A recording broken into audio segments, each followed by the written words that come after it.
Before eating anything today, you are probably going to wash your hands, aren't you? Maybe you don't even think about it. You just do it. Quick rinse, maybe some soap, then you go back to whatever you were doing. The habit of doing that just started more recently than you think. Did you know? We didn't always know that invisible things on our hand could make other people sick. For most of human history, the idea that you could kill someone without touching a weapon or just by cooking their dinner with unwashed hands would have sounded like witchcraft. Germ theory, the actual scientific idea that tiny invisible organisms could cause disease, is only about 150 years old. Before that, people blamed bad air, bad luck, and in some cases, God, if things were going especially badly. So imagine being the first person doctors ever used to prove that a perfectly healthy person, mind you, this is someone who has never gotten sick a day in their life, could still be unknowingly infecting everyone around them. That's not an hypothetical.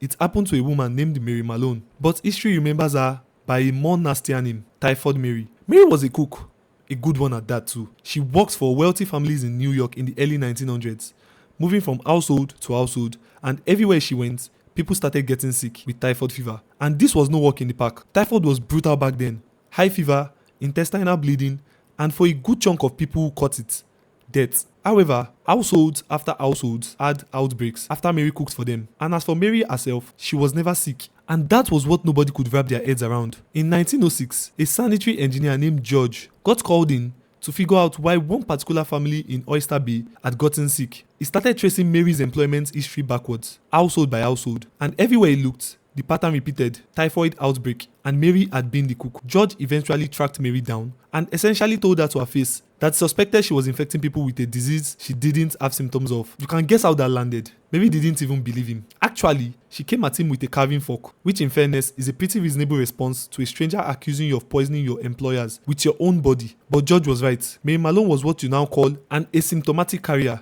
someone who carries and spreads the disease without even getting sick from it themselves. This wasn't a well understood concept in 1906. It barely made sense to doctors, let alone to Mary. She wasn't lying when she said she felt fine. She had never had a symptom in her life. Why would she believe she was the source? Health officials later tested her and found typhoid bacteria living in her gallbladder. She was essentially a walking cooking reservoir for the disease, and every meal she prepared risked spreading it in the future. So in 1907, without a trial nor a consent, the New York City Health Department forcibly quarantined Mary on an island in the East River, alone, in a small cottage attached to a hospital, cutting off her from the city, as she'd become, in the city's department's eye, a permanent public health risk. She fought back and sued in 1910. A new health commissioner actually agreed to release her on the condition that she could never work as a cook again. She agreed, as she didn't have a lot of leverage. But here's where things get pretty grim. Cooking was Mary's actual skill, the trade she'd built her whole livelihood around. Other jobs paid worse, and she'd spent years mastering this one thing. So she went right back to cooking. Using an alias, she took a job at the maternity hospital of all places, using a fake name so nobody would connect her back to the outbreaks.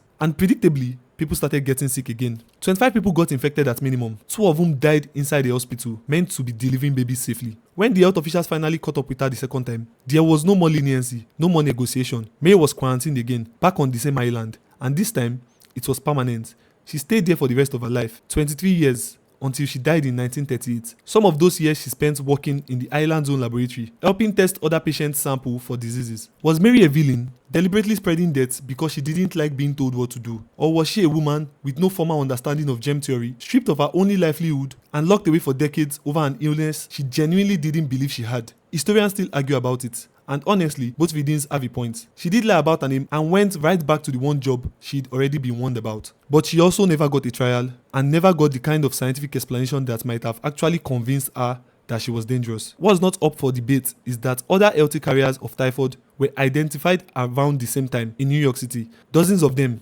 men and women both. And almost none of them were locked away for life the way Mary was. Most were just asked to stop working with food, and that was that. Mary got a nickname that stuck for over a century, a permanent island exile, and a place in medical textbooks as a cautionary tale. So the next time you wash your hands before cooking dinner, or wonder why a restaurant makes its kitchen staff do the same, you are looking at one of the more uncomfortable legacies of Mary Mallon's life, as her case forced an entire city and eventually the world to reckon with the unsettling fact that you don't have to be sick to be dangerous. That's the story. See you next time. Like and subscribe.